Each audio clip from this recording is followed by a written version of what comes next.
tanggung jawabnya itu semakin besar gitu ya. Jadi Semakin besar tanggung jawab. menjadi bos itu gampang, tapi untuk menjadi leader itu hal yang harus terus belajar. Kalau pikir-pikir sih nggak perlu takut ya. Kalau sekarang mungkin nggak sampai ketawa sendiri sih, cuma seminggu itu tuh Ngobrol santai bareng My Value. Halo, pergi saat petang ke rumah Nyonya. Selamat datang semuanya. Hey. Jadi kenalin, nama gue Oscar, gue Business and Partnership Manager dari My Value. Kita di sini berlima lagi ngumpul. Di sini ada siapa? Nama lo? Andreas, Product Manager dari Materi. Terus sebelah kanan saya ada Angga, GM Customer Facing Platform. Michael dari Tech Manager. dan terakhir ada Ada Yuan dari Marketing Manager My Value. Oke, dan tangan semuanya.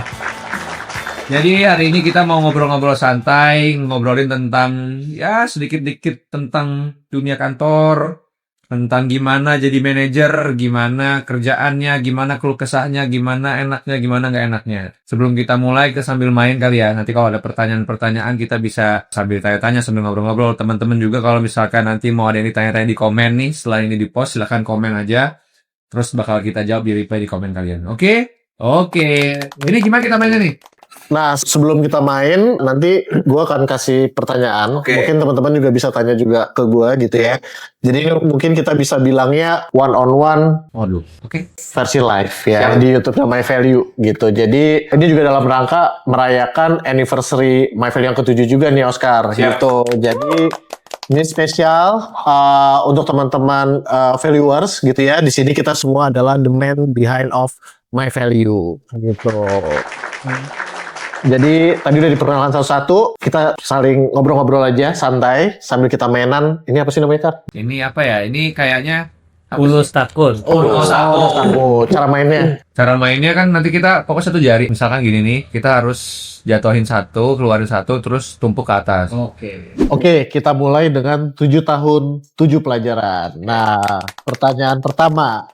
Kita mulai dari Andreas sambil kita main ini ya. Waktu pertama kali jadi manajer, hal apa yang paling bikin lo takut? Oke, sudah main ya. Aduh, meras.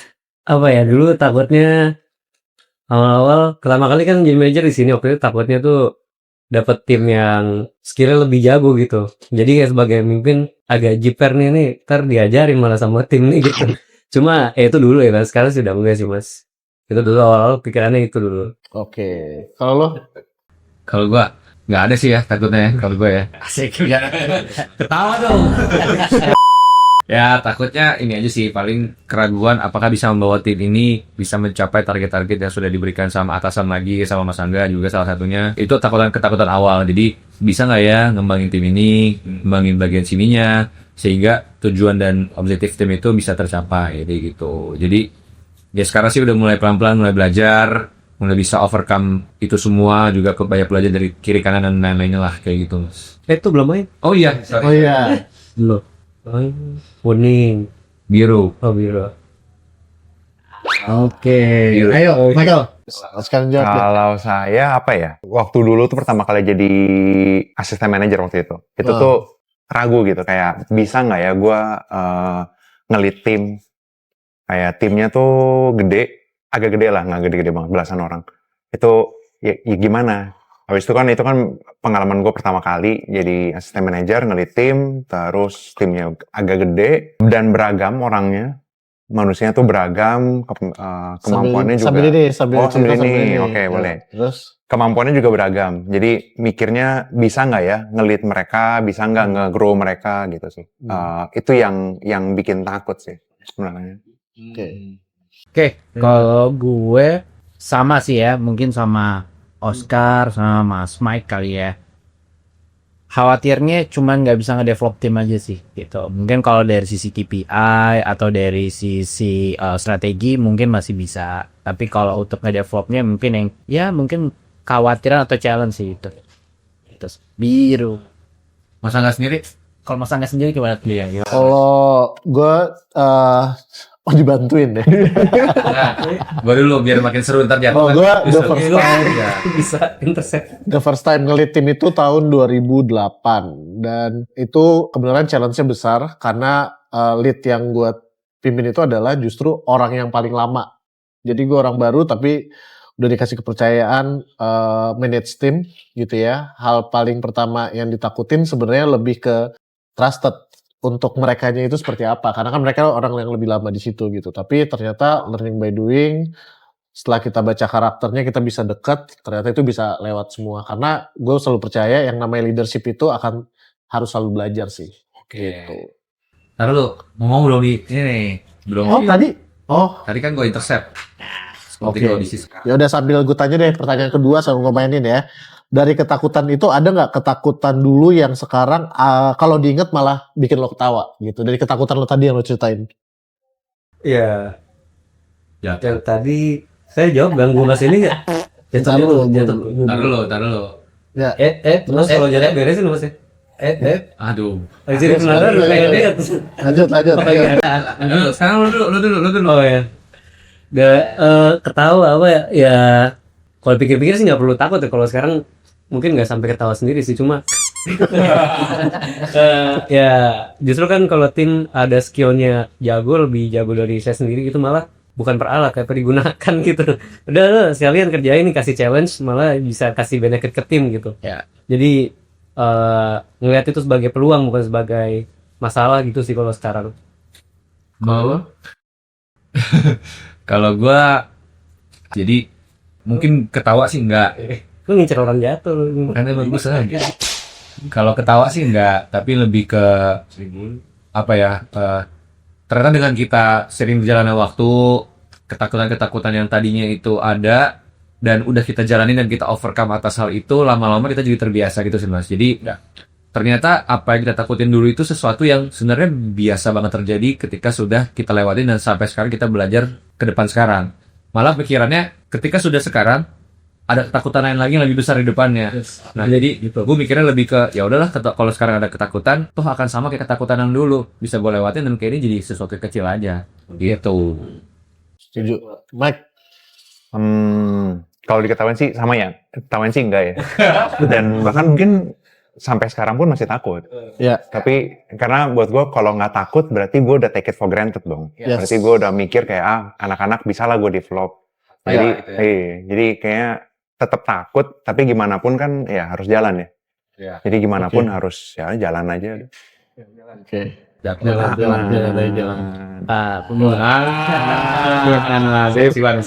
Oke, kalau gue bukan lebih takut atau gimana ya, lebih mungkin harus lebih ekstra aja gitu ya. Ekstra dalam artian itu harus bisa Harus disusun stekonya. harus bisa lebih dekat lagi sama tim gitu ya. Karena awal kekhawatiran jadi manajer itu lebih takut nggak diterima gitu ya. Takut nggak diterima gitu. Tapi alhamdulillahnya tim-timnya open menerima, jadinya ya nggak ada kekhawatiran secara ya oke. Tapi setuju sih dari kalau di summary-in dari teman-teman semua sama, gue juga nggak akan pernah menertawakan gitu ya, karena semakin kesini justru tanggung jawabnya itu semakin besar gitu ya. Semakin besar tanggung jawab. Jadi tanggung jawabnya semakin besar, pastinya itu terus belajar gitu. Oke, nah ini kayaknya pertanyaan ketiga nih. Pernah bikin kesalahan yang awalnya bikin lo takut, tapi ternyata malah jadi pembelajaran berharga. Nah, tar dulu sebelum jawab. Yang awalnya bikin takut malah jadi pelajaran berharga. Aduh, pelajaran berharga. Waduh, Itu sangat berharga. Pelajarannya. ya. Apa ya? Mikir jawaban dulu, pengen dulu ya dulu. Jatuh nih kan. Kayak yang atas aja yang menurut gue nih yang ini. Nah, Makasih ya. Pelajar apa yang berharga, takutan, itu sih komunikasi sih kayak tadi yang awal saya bahas, kayak ada kekhawatiran itu setelah komunikasi sama tim, ngebangun tim yang jadi challenge juga orangnya banyak. ngebangun banyak jembatan gitu, dan sampai sekarang juga masih kesulitan kadang-kadang, cuma bangun strategi buat bikin komunikasi yang baik sama teman-teman, dan kekhawatiran itu jadi dibahas. Ternyata ya mereka kan juga manusia, saya juga manusia, jadi bisa sama-sama make common sense gitu, sama-sama paham saat komunikasinya ada, nggak ada kekhawatiran, nggak komunikasi kebentuk, jadi nggak khawatir lagi gitu kan. Lo saat bisa bahas Berarti komunikasi ya sangat penting ya. komunikasi itu ya Dalam tim. nggak cuma sering tapi kualitas, sebetulnya dia apa gitu. Oke. Sorry Mas, tadi pertanyaannya aku lupa. Fokus main ini. Jadi dari kesalahan yang awalnya lo takut, itu malah jadi berharga gitu. Oke. Gue jawabnya habis ini ya. Jadi kita break dulu sebentar. Habis ini kita bakal lanjutin pertanyaan itu dan bakal gue jawab dengan jawaban-jawaban yang sangat memotivasi kalian semua. Oke? Teman-teman, abis ini kita balik lagi. Stay tune, tunggu aja di sekarang.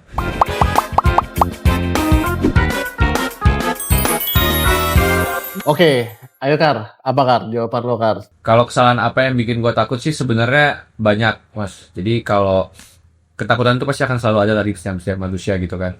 Apalagi kita ngelit sebuah tim, keputusan yang kita ambil juga mungkin tidak bisa menyenangkan semua orang, tapi paling tidak itu yang terbaik gitu. Jadi kalau harus gue spill satu-satu, susah juga sih. Cuman yang gue ambil pelajaran itu, gue setuju juga sama Andreas tadi, komunikasi antar tim itu penting banget.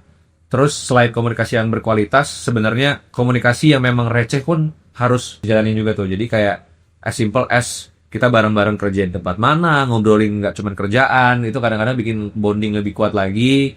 Terus jadi kita sama-sama solid ketika ada sesuatu yang bisa menghalangi dalam artian takut nih kira-kira gimana kita ambil keputusan gimana ya gini ya. Oke, kita harus ngapain nih? Kita solid gini. Oke, gue backup lo backup gue. Oke, kita gini, dan akhirnya menghasilkan keputusan, dan itu jadi keputusan bersama dan ditanggung jawabkan bersama-sama. Walaupun gue sebagai leader tetap menjadi orang yang bertanggung jawab pertama, tapi dengan cara seperti itu gue yakin kita sebagai tim ini juga mereka akan solid juga untuk support kita pada saat keputusan itu diambil. Kurang lebih gitu sih, Mas. Oke. Oh iya. Ya, belum. Aduh, Sampai jawab dong, biar jatuh. udah jatuh. Wah, jatuh sini. Oh, tenang. Aduh, bentar lagi. Ya, lanjut Mike. Kalau gua apa ya? Kalau gua sebenarnya yang paling berasa tuh waktu gua bikin keputusan, karena kan gua mikir kayak, oh gua nih manajer atau asisten manajer atau leader gitu ya. Ya, gua yang harus ngambil keputusan. Tapi ternyata keputusan itu malah dinyain sama tim gua. Oke. Kayak lu apa sih nggak masuk akal gitu. Itu yang ketakutan terbesar lu ya gitu ya. Iya. Cing. Nah jadinya tuh dari situ gue belajar buat ngambil keputusan itu kita kan sebuah tim. Jadi kan harus kerja ya tim. Berarti bentar Mas. Gak berani. Dia salah ngomong justru. Terus jadinya satu tim harus saling backup. Ya udah kalau gitu keputusannya diambilnya bareng. Ya. Kayak sama sih kayak tadi Oscar. Ya. Udah bareng-bareng Setuju. ngambil keputusan bareng. Oke. Ini keputusan lo sendiri berarti sudah. Karena keputusan bareng nih. Ayo. Kalau dia itu gue lebih khawatirnya kalau strategi yang diambil gitu ya, keputusannya diambil itu nggak ngefit sama mereka ya. Kalau misal ada satu kebijakan terus kita harus dihadapkan dengan decision ya kayak gitu ya, khawatirnya nggak ngefit ke dia, karena itu kan juga kita harus ngelihat secara psikologinya teman-teman gitu ya. Misal ada big issue di perusahaan yang mana kita harus dilibatkan untuk mengambil keputusan, sama tadi kayak ada Mas Mike kayak gitu ya. Jadi kekhawatiran itu masih terus ada, tapi sekarang udah bisa teratasi. Jujur. Ini udah diatasin nggak kira-kira? Sambil ngomong apa masanya? Tapi kita semua udah jawab. Mas Angga tadi belum jawab juga pertanyaannya. Kalau masalah kesalahan, menurut gue setiap orang itu pasti ada salah. Dan benar tadi yang jawaban teman-teman, dimana kalau gue itu selalu percaya, khususnya untuk ke tim gitu ya, orang itu harus melakukan kesalahan. Gitu. Jadi misalkan dari 10 kesalahan, let's say kalau gue maksimal 10 kesalahan lah, dia harus ada kesalahan. Karena kalau misalkan kita nggak ada kesalahan, kita nggak ada yang namanya pembelajaran gitu. Jadi gue selalu memaklumi untuk seorang apabila ada kesalahan, begitupun gue. Gitu. Gak Jadi boleh kayak salah sih. nggak ada manusia yang sempurna. Ya, berarti kesalahan itu diwajarkan Mas ya, asal aja pembelajaran. Oke, ini kalau salah juga kita wajarkan Mas, tenang aja. Ada alat bantu. Kita 10 kan? Astaga, bisa lagi. Sama jadi pembelajaran sih oke aja gitu ya. Jadi inilah pembelajarannya. yang Oke. Iya. Oke, lanjut ya. Kurus semua di bawah. Siapa yang paling bikin lo berani keluar dari rasa takut lo? Siapa yang Sambil lu jawab, sambil lu gitu dong. siapa yang berani? Kayak gue tahu jawaban lu siapa. Oscar. Siapa Oscar ya? Siap. Siapa ya? Kayaknya waktu tuh subjek gak sih? Waktu ya banget. Ya sih waktu ya. Ya maksudnya dengan sendirinya gitu. Kalau ngandelin orang juga, maksudnya mau nyebut bukan yang nggak menghargai atasan atau tim atau istri misalkan keluarga. Wih sih. Semuanya juga berdampak gitu, ngebantu. Cuma paling ngaruh sih berasanya waktu ya. Dengan sering berjalannya waktu, lama-lama belajar sendiri dengan pengalaman, kejadian-kejadian, kesalahan, akhirnya Akhirnya jatuh. akhirnya bisa nerima gitu. Ada momennya bener. Yes. Ya gitu mas jawabannya. Ya udah berarti lo sekarang karena udah berani silakan ngeberesin ya. Lo apa Kar? Tadi pertanyaan apa mas? Berarti Siapa yang paling bikin lo berani keluar dari rasa takut? siapa yang paling bikin gue berani keluar dari rasa takut? Jawabannya cuma satu, yang di atas. Amin. Ketika gue ada apapun itu saat ketakutan, yang pertama gue adu yang di atas dulu. Selebihnya gue hadapi dengan sendiri ataupun dengan siapapun yang ada di sekitar gue. Gitu aja sih mas. Mantap. Religius sekali ya. Religious. Amin. Michael? Kalau gua, sebenarnya gue pingin jawab dulu deh. Nggak bisa. Ya, yang pasti sih keluarga sih. Maksudnya gimana pun keluarga gua pingin ngelihat gua waktu pulang itu dalam keadaan yang baik. Oke. Bukan dalam keadaan yang menderita lah ya, nah, gitu. Jadinya itu yang bikin gua harus berani buat jalan terus, harus berani buat ya udah tetap fighting, tetap berjibaku dengan semua yang ada. Keluarga. Kita dapat semua ya. Oke. Wan. Kalau gue sama lah gitu ya, terutama gitu ya, pastinya ya kita Siapa yang dekat? Tuhan. Ya. Kan keluarga tadi. Oh, Kita Sekarang sih Mas Mac deket. gue selalu apa yang gue lakukan berkaitan apapun ya, khususnya untuk di karir, gue motivasi gue itu cuman ke orang tua, apalagi orang tua gue udah tinggal satu, jadi ya apapun orientasi gue sekarang ya kerja buat orang tua kayak gitu. Sangat pengaruh sih buat Mas Angga? Siapa yang paling bikin lo berani keluar dari rasa takut itu? Karena ini konteksnya lagi bicara mengenai leadership dan di ulang tahun My Value yang ke-7, ini kesempatan gue mengucapkan bahwa kalianlah yang membantu gue keluar dari rasa takut. Gitu. Jadi apapun keputusan yang gue ambil di perusahaan ini gitu ya, di My Value, jadi kalianlah yang mensupport gue dan membantu gue, bahkan tim-tim semua di My Value yang mengeluarkan gue dari rasa takut apapun itu. Jadi gue berani ngambil resiko karena kalian semua. Pas kita tapi gue penasaran tadi kan Mas Mike sebut anak istri gitu kan ya, berarti kan buat teman-teman yang sudah berkeluarga. Nah, penasaran juga tadi mau nanya dikit. Berarti kan pengennya ngeliatin ketika pulang ke rumah anak istri nggak taunya Mas Mike keadaannya happy, senang dan utuh. Berarti apakah Mas Mike tipikal yang memisahkan keluarga dan pekerjaan? Profesional dan personal ya. Atau sharing-sharing aja walaupun lagi kata orang kan ada juga yang kayak sharing aja dong, papa misalkan lagi ini tetap ditunjukin atau gimana, nah itu penasaran itu tuh Mas. Kalau gue sih enggak, gue tetap sharing sama anak istri gue. Oke. Ya, of course anak gue saat ini belum paham ya karena Masih kecil. Tapi gue tetap sharing, nggak apa-apa. Karena buat gue tuh ya keluarga itu kan rumah ya. Rumah itu kan harus saling terbuka, harus saling percaya. Jadinya gue tetap kebuka sih. Tapi memang yang gue jagain ya jangan sampai gue datang ke rumah dengan rasa takut dan dengan rasa tertekan di kantor. Oke. Jadi membatasi diri kita untuk tidak terlihat lagi stres mungkin, tapi tetap sharing dengan cara kita supaya mereka juga tetap positif lah ya. Oke. Pertanyaan selanjutnya, momen kapan lo ngerasa akhirnya kayak, wah ternyata gue bisa jadi leader ya gitu. Di saat kapan momennya? sambil jalan Pak. Lupa juga ya Mas. Kapan? Sebenarnya kalau kapan momennya, waktunya sih lupa, cuma kejadiannya mungkin saat komunikasi tadi sih, mulai yang dijawab. Cuma saat ngobrol sama teman-teman, ternyata tim tuh yang dibutuhkan dari seorang leader nggak serumit yang awalnya dibayangkan, yang ditakutkan. Ya leader ada beberapa perannya, bertanggung jawab atas keputusan, nge-support tim, memberikan arah. Nah itu saat itu semua sudah terpenuhi, teman-teman juga dari tim sudah paham, sepakat, itu ngerasa oh emang ya udah cukup gitu. Jadi ngerasa saat itu udah diobrolin dan ada feedback oke, ada validasi dari timnya juga udah oke, itu baru ngerasa oh ternyata nggak perlu ngejar lagi gitu, udah cukup gitu. Saat komunikasi dibangun sih. Oke, kalau gua tadi pertanyaannya, oh ya, saat ngerasa, kapan oh, ngerasa ternyata gua cocok bisa jadi leader? Oh. Mungkin pada saat momen, sebenarnya gini sih, gue bangga ketika gue jadi leader, ketika tim gue berhasil menyelesaikan apa yang harusnya dijalankan. Contoh misalkan ada satu orang yang bisa menyelesaikan tugas tersebut dan atas keputusan kita bersama. Dan orang tersebut tuh secara individu pasti akan kayak gue angkat namanya juga. Jadi gue seneng kayak misalkan tim-tim tersebut mereka sukses secara individu dan berdampak pada tim. Mungkin itulah secara garis besarnya. Let's say keputusan tim itu memang dibuat sama-sama, bertanggung jawabannya misalkan ada di gua, tapi pada saat eksekusinya ada orang-orang tertentu yang mengeksekusi hal tersebut dan berhasil. Nah, gue bangga pada saat mereka sudah bisa berhasil dan sangat bisa gue tonjolin lah gitu. Bahkan gue akan lebih senang menonjolkan tim gue daripada diri gue sendiri gitu. Oke. Oke, kalau gua nih, ntar dulu ya. Seru betul. Harus sambil ngomong kan.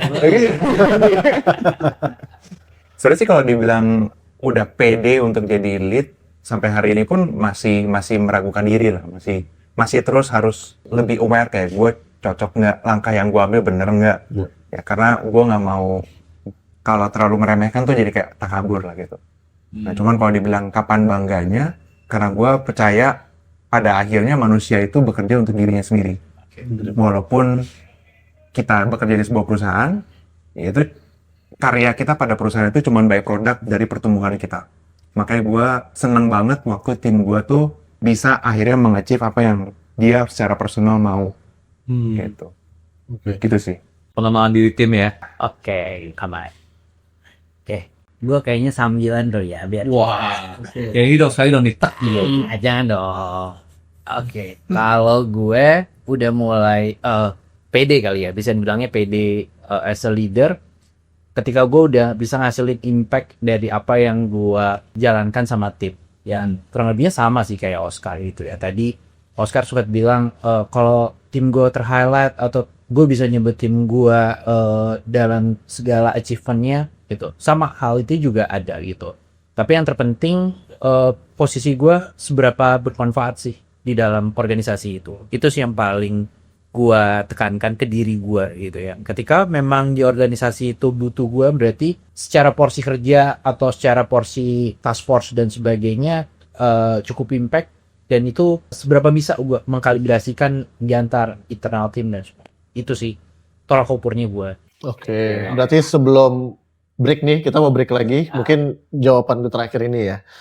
Kalau gue pribadi, sebenarnya kalau misalnya bangga dan nggak bangga itu kan sebenarnya lebih ke bangga diri sendiri, benar tadi Michael bilang. Jadi basically kalau gue ngerasa, oh ternyata gue bisa menjadi leader adalah di saat kita bisa menjadi problem solver atau bisa memberikan solusi untuk tim gitu. Jadi kayak Dijatuhin mas, biar jadi punchline gitu. Mas sekali aja sekali. jadi kayak langsung break. jadi untuk tim itu yang penting kita bisa menjadi problem solver, lalu bisa memberikan solusi, dan di saat itu tim juga akhirnya trusted sama kita. Di saat itulah gue ngerasa berhasil sebagai leader, dan juga bisa melihat tim kita lebih sukses dari kita. Itu juga salah satu keberhasilan seorang leader gitu. Jadi apa yang tadi teman-teman sampaikan betul gitu ya, dimana kalau gue pribadi di sini adalah gue merasa bangga sebagai leader di saat kerjasama dengan orang-orang hebat seperti kalian yang bisa autopilot gitu ya, yang dimana kalian bisa mengerjakan sesuatunya sesuai dengan deadline dan target yang diharapkan. So, abis ini kita akan ngobrol-ngobrol lebih banyak lagi, jadi saksikan lagi sebentar, jangan kemana-mana.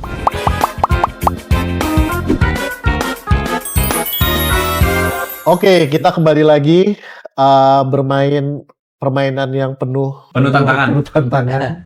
Dan ada 2 pertanyaan lagi nih ya di segmen ini, di mana pertanyaan yang selanjutnya, Andreas, hal kecil apa yang menurut lo paling bikin lo tumbuh sebagai leader? Hal kecil Hal kecil ini dulu aja Iya. sebelum gua jawab. Hal kecil. Langkah kecil ya, langkah Hal kecil. kecil. Langkah kecil. Mhm. Hal kecil belajar ini ya, belajar rendah hati ya istilahnya ya. Ya belajar terus lah gitu, baik. Gitu. Belajar terus gitu kalau jangan merasa diri sudah paling benar, mengkritisi diri sendiri, belajar dari orang lain.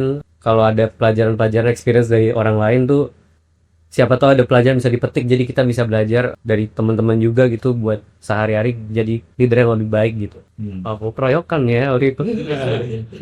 Hal apa? Hal apa? Hal kecil apa yang menurut lo paling bikin lo tumbuh sebagai leader? Oke, hal kecil apa yang menurut gua paling membuat gua jadi tumbuh sebagai leader? Mungkin atas tadi ya, kalau di refer ke pertanyaan di awal lagi, mungkin atas kesalahan-kesalahan di awal dan atas kesalahan yang sudah dilakukan tapi diperbaiki itu juga termasuk growth dari kita secara pribadi maupun yang lain. Karena sepakat juga tadi kata Mas Angga, kalau kalau misalkan nggak ada kesalahan pasti nggak ada pertumbuhan. Jadi hal kecil apa yang bisa mempengaruhi diri gue merasa yakin jadi leader, ya itu tadi atas pengalaman-pengalaman, sharing-sharing teman-teman sekalian, dan juga pastinya kesalahan-kesalahan yang udah pernah gue bikin dan gue perbaiki kayak gitu Mas. Oke. Nah, Jatuh. pas banget. Biasanya giliran lo mas lo. Giliran lo. Giliran lo ya bang ya. Lo sabotase diri sendiri ya. Rasa sabotase. Dan Sudah jangan bang. Kalau yang buat ini sih. Kalau buat apa nih? kalau buat kalau buat gue Hal kecil. hal kecil ya, journaling sih. Jadi kayak ya refleksi diri. Kayak tiap minggu itu coba buat balik ke rumah dan yang refleksi seminggu itu tuh Oke. apa yang sudah terjadi seperti ini. Terjadilah. Dan jadilah. Terus. Nah, kita Apa yang udah teamwork ya. terjadi, Kayak sama. ya. Kita belajar. Kira-kira kalau misalnya ke depannya kejadian lagi kayak gitu, apa yang sebaiknya lakukan? Oke. Pakai perspektif. Kalau hal kecil ya kurang lebih sama teman-teman gitu ya. Hal apa yang udah pernah kita lakukan, lebih ke reflektif diri aja gitu ya. Sama lebih denger aja sih, hal kecil kayak lebih denger apa yang bahkan nggak perlu teman-teman atau tim itu ngadu, kayaknya malah harus jemput bola gitu ya. Harus tanya gitu ketik apa kebutuhannya, apa yang jadi kendalanya, ada yang perlu dibantu apa. Kayaknya udah hal kecil seperti itu kayaknya ya dapat dua impact ya. Yang pertama cara komunikasinya kita tetap in touch ya, tetap terjaga. Yang kedua juga kita tahu nih gitu apa yang sedang dialamin sama teman-teman atau di tim gitu. Jadi hal kecil itu kelihatan sepele, cuma nanyain kayak ada yang butuh apa nih gitu ya. Ada yang perlu di follow up nggak kayak gitu. Itu aja sih biasa. Oke. Kalau gue jawab nggak nih? Jawab dong. Jadi hal kecil kita tuh gak melulu hanya membahas mengenai pekerjaan gitu ya sama tim, bener tadi masalah introspeksi lah, komunikasi dan segala macam gitu. Jadi hal kecil itu sebenarnya dimulai dengan one on one gitu, dimana kita harus mengetahui juga apa yang diharapkan oleh tim itu Di kaki. terhadap kita gitu ya, baik feedback negatif atau positif gitu, sehingga dari hal kecil tersebut kita bisa mengembangkan secara people development-nya juga lebih baik lagi. Karena hal penting dalam bekerja itu kan bukan hanya pekerjaannya saja atau sejauh mana kita bisa mencapai target, tetapi bagaimana kita bisa menciptakan suasana yang nyaman dalam suatu pekerjaan gitu. Jadi hal kecil menurut gua adalah kita harus mengetahui dulu karakter dan juga apa yang diharapkan oleh tim kita sendiri sih. Ya. Oke. Oh, Oscar. Isu Selanjutnya oke. Kalau ini Taruh aja. Terus taruh pelan. Tarik pelan-pelan. Jatuh lagi, susun lagi. Gak apa-apa ya. Oke, selanjutnya deh. Kalau sekarang nih Andre, Ya, aduh saya lagi. kalau sekarang nih lo ngelihat rasa takut, lo nanggepinnya seperti apa? Rasa takut tuh Takut Ben- apapun ya. ada yang pernah ngomong siapa lupa, tapi itu sinyal. Baik. Sinyal dari badan gitu ya, maksudnya ya, dari otak kita tuh ada sinyal nih, ada yang perlu dilindungin gitu, ada yang perlu diperbaikin. Tapi itu berarti ada tandanya kita masih berpikir logis gitu. Berarti kalau ada ketakutan di situ berarti kita masih sehat, manusia yang waras gitu, masih ada hal-hal yang kita takutin. Kalau orang yang kurang sehat malah kurang rasa takut itu mungkin. Jadi bersyukur kalau ada rasa takut sih gitu. Oke. Oscar. Dalam dulu Pak. Silakan. Silakan. Ini jalan. Udah tadi pertama. Sabotase mulu di sini. Udah muter. Oh gitu. Udah muter. Berarti lu lagi. Gimana sih? Menjawab dulu. Ayo. Ya, kalau gua bagaimana cara menyikapi rasa takut itu ya? Ya. Menanggapi rasa takut itu. Menurut gua juga gua bersama sih kayak lo Mas. Jadi kayak rasa takut tuh kan akan selalu ada ya. Fear itu akan selalu ada. Tapi gimana cara kita pandang itu sebagai bentuk dari growth kita kan sebenarnya. Justru gue paham, gue sepakat tuh sama lo. Kalau ada orang yang nggak rasa takut tuh gimana dia? Karena hal tersimpel aja kita takut sama yang di atas itu udah takut sebenarnya kan. Ya enggak? Kita harus ya gitulah. Seperti saya orang religius gini ya. Nah, Baik. Nah. Jadi intinya nggak konsen kan gue jawab jadinya. Ya jadi intinya gitu. Setiap ada rasa takut biasanya selalu akan gue hadapi. Yang pertama gue lakukan tadi introspeksi diri dulu, terus cari solusinya atas rasa takut tersebut. Kenapa bisa muncul itu? Cari akarnya kenapa, dan biasanya nenangin diri dulu setelah itu. Karena kalau misalkan kita lagi dalam kondisi yang nggak stabil, kita nggak bisa ngambil keputusan yang baik juga. Jadi nenangin diri dulu, baru menyelesaikan apa yang harus diselesaikan atas rasa takut tersebut. Baru deh habis itu kita action. Oke. Kalau gua apa ya? Menganggapnya seperti apa gitu, Mike? Menanggapi si rasa takut Iya. itu ya. Menanggapi rasa takut itu yang pertama jadi sebuah, ya betul, tolak ukur. Kayak, oh ternyata gue masih takut sama suatu hal. Ya, menjadi manusia. Tapi di satu pihak tuh ada rasa tantangan. Karena waktu kita bisa ngelewatin rasa takut itu, dan rasa takut itu bisa kita atasi gitu ya, itu tuh ada kayak kesenangan sendiri kali ya. Ya. Gitu. Jadi ya tantangan. Seperti ini ya tantangan. Seperti ini nih Terus tantangan. Wan. Kalau udah bisa berhasil. Oke, mungkin kalau rasa takut ini bisa gue convert jadi kayak bahan bakar untuk reflektif gue sih, gitu. Jadi apa yang jadi ketakutan gue nih berarti kan masih ranah improve-nya gue nih, kayak gitu. Oh, jadi sepakat juga sama teman-teman tadi. Kalau nggak takut tuh malah jadi aneh gitu. Kalau nggak punya rasa takut tuh jadi aneh dan nggak ada jadi bahan reflektifnya. Jadi ya takut itu sebagai sinyal, bisa sebagai bahan bakar untuk kita melompat atau jalan lagi sih. Kalau masalah gimana Mas? Udah dijawab tadi sebenarnya sama teman-teman semua. Tapi basically adalah kalau kita nggak mempunyai rasa takut di dalam hidup, dalam kehidupan pribadi ataupun dalam pekerjaan gitu ya, berarti kita sudah tidak ada permainan lagi. So, kalau gini kan gua kan Berarti kita sudah tidak ada challenge di dalam hidup gitu. Karena dengan rasa takut itulah kita bisa, tadi Oscar juga bilang, untuk bertumbuh gitu ya. Atau menjadi refleksi diri kita juga. Kita bisa lebih berhati-hati gitu. Karena kalau udah nggak ada rasa takut, kita menjadi orang yang jumawa gitu dalam kondisi apapun. Jadi rasa takut itu bukannya berarti ditakutin, tapi justru ya dilewatin. Gimana apapun yang terjadi, ya pasti semua sudah diatur baik dengan jalannya Tuhan. Selalu takut kehilangan. Nggak semua hal di dunia itu abadi. Oke. Makanya jangan pernah melekat pada apapun. Oke, termasuk Apapun. Termasuk apa tuh kali apa tuh? apa tuh? Gitu. Nah jadi kalau misalkan disimpulkan ya dari pertanyaan-pertanyaan tadi gitu ya, dari teman-teman jawab di sini, bisa dipastikan kan nggak salah untuk My Value mempunyai manajer-manajer seperti ini gitu dengan jawab-jawaban yang tadi gitu ya. Yang pastinya kalau kita tarik kesimpulan, sebagai leader itu bukan hal yang mudah, tapi bukan juga hal yang susah. Semua butuh pembelajaran, tidak pernah berhenti belajar juga untuk menjadi seorang leader. Tapi yang pasti kita harus ketahui juga, menjadi bos itu gampang. Tapi untuk menjadi leader itu hal yang harus terus belajar gitu. Nggak semua orang bisa menjadi leader, semua orang bisa jadi bos gitu. Okay. Jadi tetap harus belajar how to be a good leader gitu ya, how to maintain your team. Itu harus tetap belajar tiap harinya karena nggak ada yang sempurna di dunia ini yang pastinya gitu ya. Gitu. Jadi jangan pernah takut, hadapi apapun itu, challenge yang di depan sana tetap dihadapi. Yang pasti kita harus introspeksi diri juga setiap harinya, bagaimana kita bisa menjadi leader yang baik di setiap harinya. So far, ada lagi nggak tambahan mungkin dari teman-teman semua? Ada satu. Ayo. Harapannya nih Mas Angga sama leadernya nih apa nih Mas? Harapan di ulang tahun yang 7 My Value ini ya, anniversary yang ke-7, nggak berasa My Value udah ke-7 tahun gitu ya, dan terima kasih untuk para customer atau para valuers yang sudah menjadi member My Value. terima kasih juga untuk para leader-leader di sini dan juga para tim, khususnya semua dari produk, dari BD, business development, event, marketing, tech, CS dan segala macamnya yang sudah membuat My Value sampai di 7 tahun ini dengan fitur-fitur yang luar biasa.